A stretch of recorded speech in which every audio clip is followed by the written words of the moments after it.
The rain hit the pavement on Adayze Mensah Street at 11:43 p.m., like gravel thrown from a rooftop.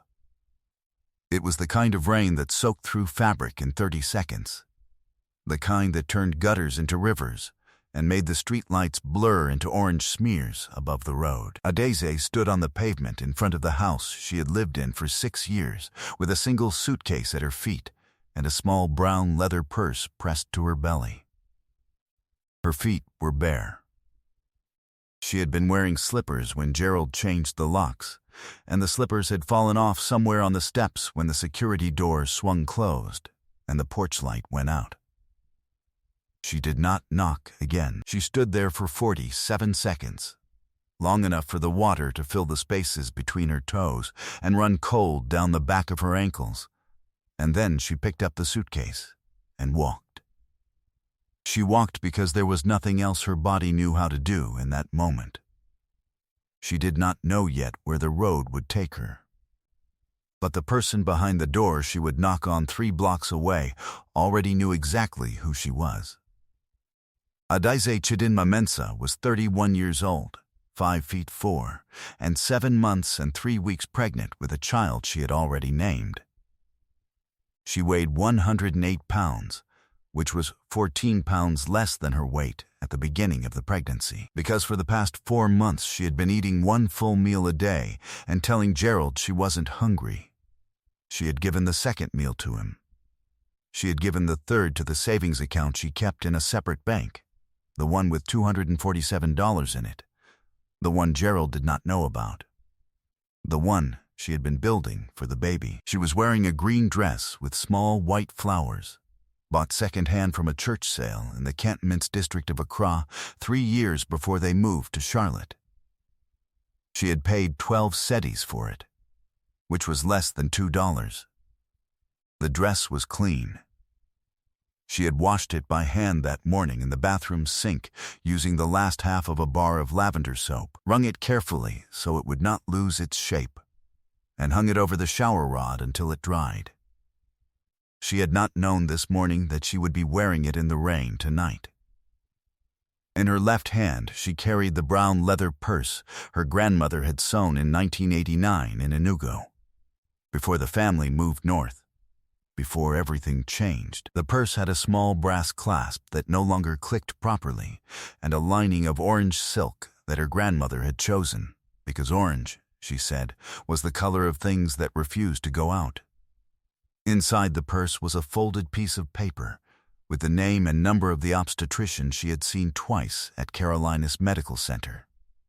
$41, 88 in coins and small bills, a photograph of her mother taken in 1997, and a small tin of shea butter she rubbed on her belly every night before she slept. The tin was almost empty. She had been rationing it for 6 weeks. Adayze had a skill. She had never spoken about it directly, never used it to impress anyone, never introduced herself with it at the social gatherings Gerald hosted for his colleagues from the finance firm. But she had the kind of mathematical memory that most people do not possess and cannot train themselves into. A mind that held numbers the way other minds hold music, that could look at a column of figures and feel where the error was before she had processed what the error was. In Accra, she had done the books for 4 small businesses on her street, all by hand, all without being asked, for no money, because the numbers made her feel settled in a way that other things did not. Gerald had told her once that this was not a real skill. She had not corrected him. She had tried to correct other things. She had tried to tell him that the way he spoke to her in front of his friends was different from the way he spoke to her when they were alone, and that both versions left bruises in different places. She had tried to show him the numbers in their account and explain that his business decisions were burning through their savings at a rate that would leave them with nothing in 11 months.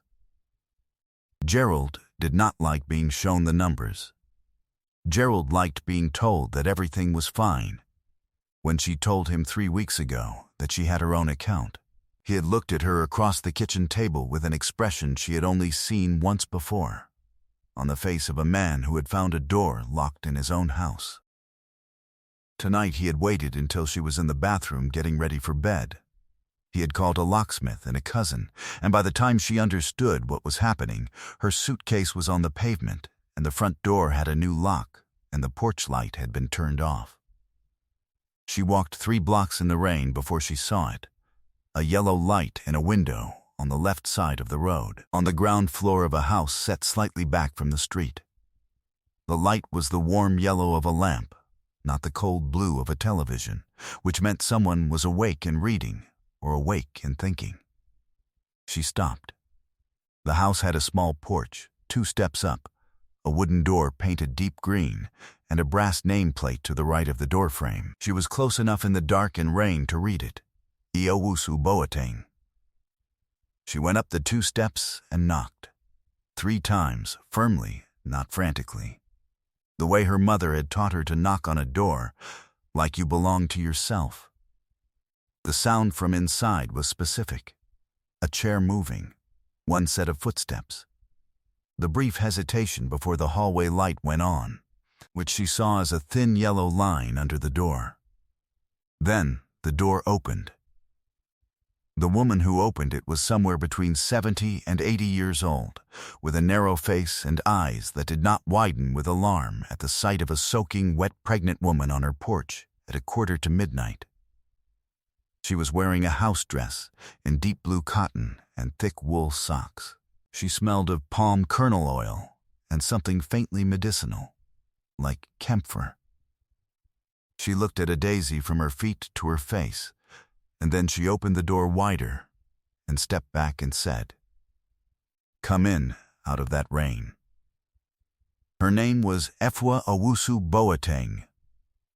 She was 73 years old, and she had lived in that house on Beatty's Ford Road for 19 years, since her husband Emmanuel passed, and her son in East Legon told her she needed to be somewhere that had a proper hospital nearby. She had worked for 31 years as a midwife. She had delivered more than 800 children across 2 countries. She had retired 7 years ago and kept a small herb garden on the kitchen windowsill and attended a Ghanaian women's fellowship every Wednesday morning at a church 4 blocks away. She knew things. She had been knowing things for a long time. She sat Adaeze down at her kitchen table and put a towel over her shoulders and filled a kettle, and did not ask any questions while the kettle heated. When the tea was made, ginger and lemon, too hot to drink immediately, she set it in front of Adaeze and sat down across from her and waited. Adaeze told her. Not everything. The most important things. 7 months and 3 weeks. The bleeding that had started and stopped 2 days ago that she had not told Gerald about because she did not want him to say she was being dramatic. The $41. 88 in the purse. The $247 in the account he didn't know about. The name on the piece of paper from Carolinas Medical Center. The cold in her feet. Efwa listened without interrupting. When Adaeze finished, Efwa stood up and went to the linen closet in the hallway and came back with 2 pairs of thick socks and a wool blanket and handed them across the table without a word. Then she went to the drawer next to the refrigerator and took out a notepad and a pen and sat back down. The bleeding 2 days ago, she said. How long did it last? Maybe 20 minutes. Color, pink, then it stopped. Efwa wrote something on the notepad. Did you feel the baby move after? Yes, he was moving all night. He moves a lot when I'm cold. Good, she looked at Adaeze across the table. You are going to sleep in my spare room tonight. In the morning we are going to go to Carolinas and have them look at you. Not Carolinas Medical. We're going to Novant on Oak Lawn. I know someone there. Her name is Dr. Pauline Akeampong, and she has been there for 14 years, and she will see you properly. Efwa paused. You understand me? Adaeze understood her. She slept in the spare room under 2 blankets and woke at 6:22 a.m. to the sound of Efwa in the kitchen and the smell of ginger and tomatoes and something frying. Efwa had made waki. It was on the table with fried plantain and a hard-boiled egg and shito in a small blue dish. Adeze sat down and ate everything, and did not say that she was not used to eating this much in the morning, because Efua had already turned back to the stove, and the conversation had already moved past the point where such things needed to be said. If this story is settling somewhere in your chest the way I think it is, stay with me. Because what happens at Novant on Oaklawn is something Adeze was not prepared for, and neither were the people who thought they understood what was at stake. They arrived at the hospital at 9:14 a.m. on a Thursday. The waiting area was busy, a man in a yellow jacket filling out forms, a woman with 2 children reading something on her phone, a security guard standing near the main doors with his arms folded. The receptionist at the intake desk was a young man named Marcus, with a name tag that had a small sticker of a cartoon star on it, the kind a child might put there, which suggested either that he had a child who had been here recently, or that he had a sense of humor about himself. He looked at Adeze first. Then he looked at Efwa. Efwa said, "We need to see Dr. Pauline Akiampong. My name is Efwa Owusu Boateng. She will know it." Marcus looked at his screen. "Do you have an appointment? Call her nurse. Tell her Efwa is at the front desk with a patient. She will respond." Marcus looked at Efwa for another moment and then picked up the phone. The conversation was brief. When he put the phone down, his posture was different. Not alarmed. Not deferential exactly, but adjusted. "She'll be right down," he said. Dr. Pauline Akiampong was 47 years old, slim, with natural hair pinned back and reading glasses pushed up on her forehead. She walked through the doors from the corridor and crossed the waiting room to Efua and kissed her once on each cheek, and then looked at Adeze with a directness that was not unkind. "Come," she said. 2 words, already walking. They took Adeze to a room on the 2nd floor. The examination took 40 minutes. Adeze lay on a table while the ultrasound moved across her belly, and the room was quiet, except for the sound of the machine and the heartbeat it found. A fast, steady, completely ordinary heartbeat, which was the most extraordinary thing Adeze had heard in weeks. Dr. Akiampong said the bleeding had been a subchorionic hemorrhage, small, already resolved. The baby was positioned correctly. His weight was normal. His lungs were developing. He was, according to everything the machine could tell, fine. "You need rest, doctor," Akiampong said, writing in her notes. "You need food and rest and no significant stress for the next 4 weeks. The last 4 weeks before delivery are not the time for instability." She did not look up from her notes. "Do you have somewhere stable to stay?" Adeze looked at Efwa. "She is staying with me," Efwa said. "Dr. Akiampong wrote something else. Then come back in 1 week. We will monitor the hemorrhage site. If it reopens, we need to know immediately." She handed the appointment card to Adeze, and then she said, as though it were a small and obvious thing, "He's going to be healthy. Try to believe that." Adeze pressed the appointment card to her chest with both hands and did not say anything. The next 3 weeks happened quietly. Adeze slept. She ate Efua's cooking.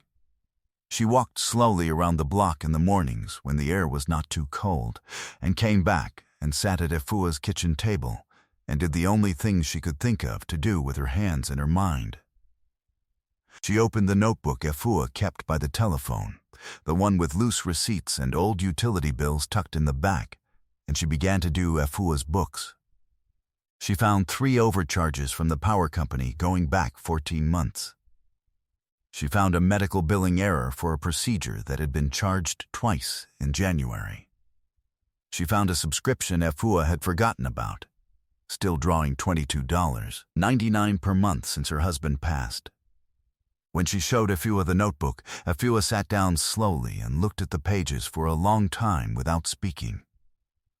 "Your mind is not something any man can lock out of a house," Afua said finally. "You understand that?" Adaizi said she was beginning to understand it. On the 23rd day, Afua made a phone call. Adaizi was in the spare room folding laundry, and she heard Afua's voice in the kitchen, low and steady. The kind of voice that does not change its register, regardless of what it is saying. The call lasted 11 minutes. When Afua came to the doorway, she had her reading glasses on and a piece of paper in her hand. "I need you to trust me about something," she said. Adaizi had been trusting her for 3 weeks. "Tell me," she said. "You remember I told you I worked for 31 years. What I did not tell you is that the last 8 of those years I worked for a private clinic. A good one. In East Legon. The man who funded that clinic, his name is Chief Kwadwo Owusu. He lives in Charlotte now, has lived here for 9 years. He does not practice medicine.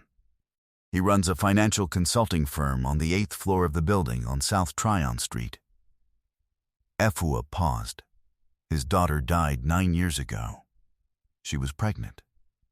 They brought her to a clinic that turned her away because her insurance had lapsed.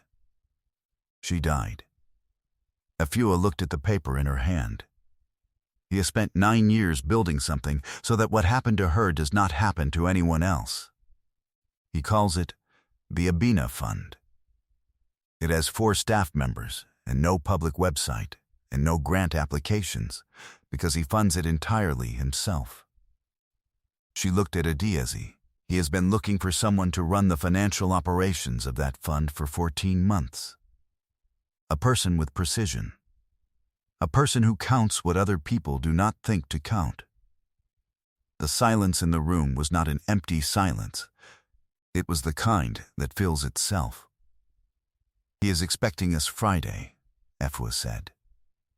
They arrived at the building on South Tryon at 10:00 a.m. On a Friday morning. Adaizi in the green dress with white flowers, washed again by hand, pressed carefully with Afua's iron.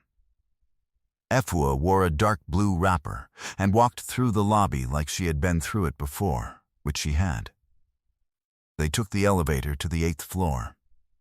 The receptionist, a young woman with close-cropped hair and a silver bracelet, saw Afua come through the glass doors and was already reaching for her phone.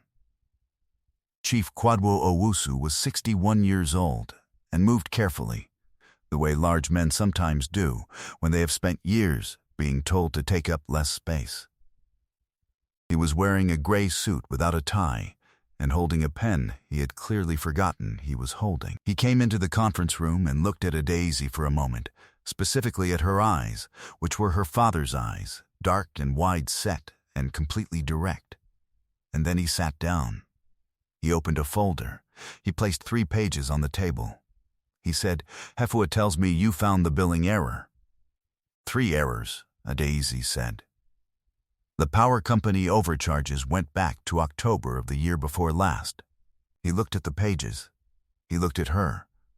"The fund's books are a problem," he said, "not fraud. Disorganization, 3 years of records that do not agree with each other, and I do not have time to find where they diverged." He set the pen down. "I need someone who can find where they diverged."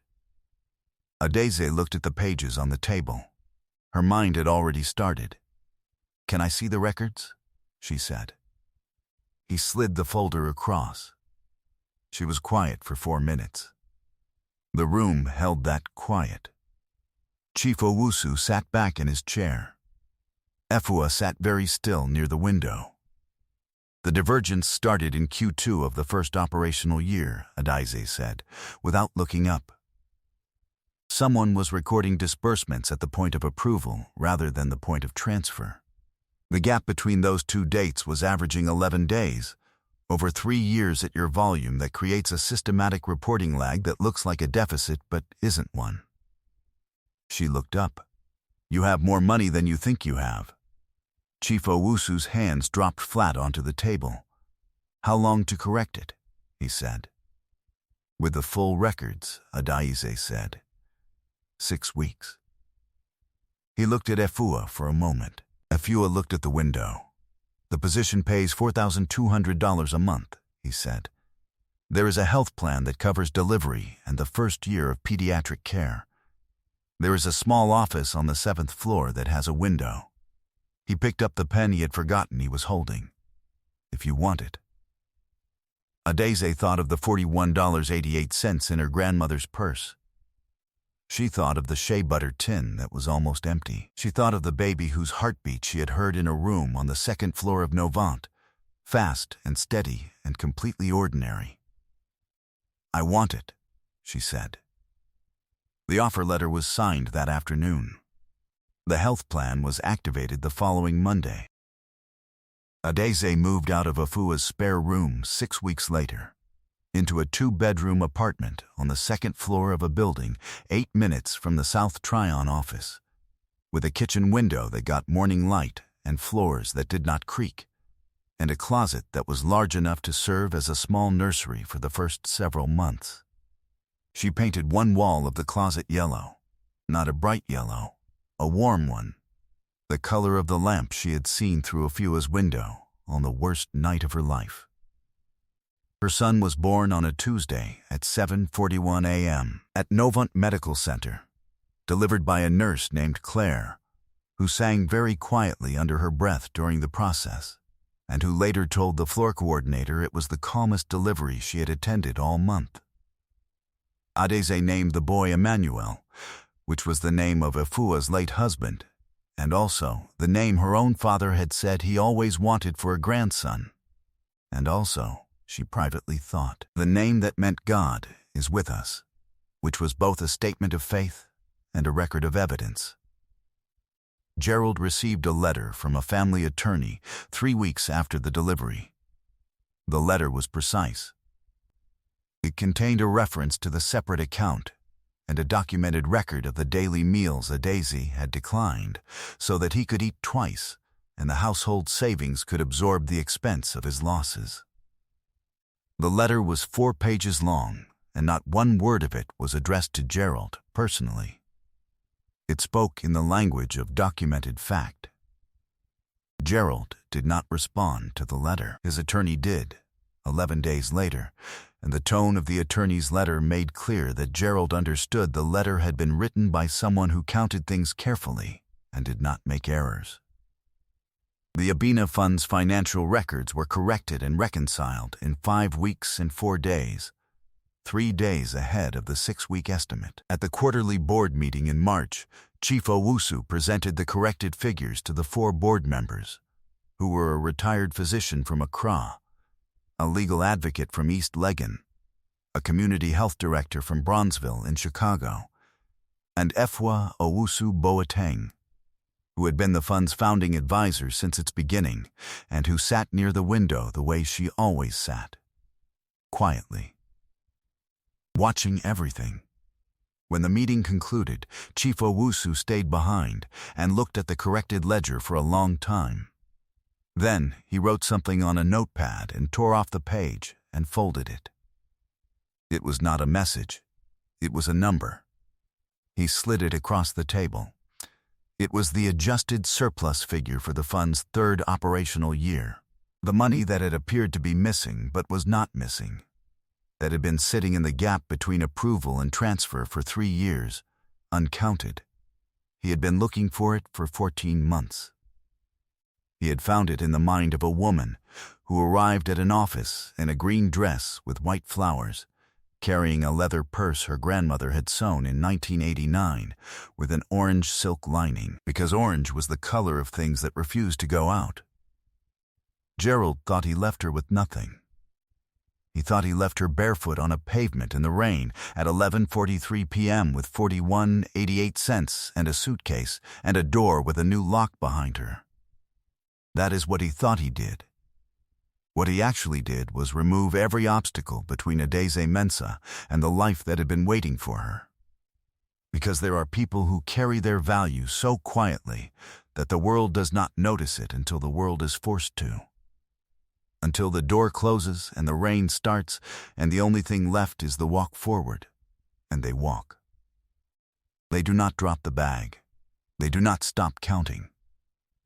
They knock the way their mother taught them to knock, like they belong to themselves, and they wait for the door to open. You cannot lock a mind. You cannot evict a skill. You cannot repossess what a woman has been building inside herself for 31 years of watching, counting, surviving with precision. You can change the locks. You can turn off the porch light.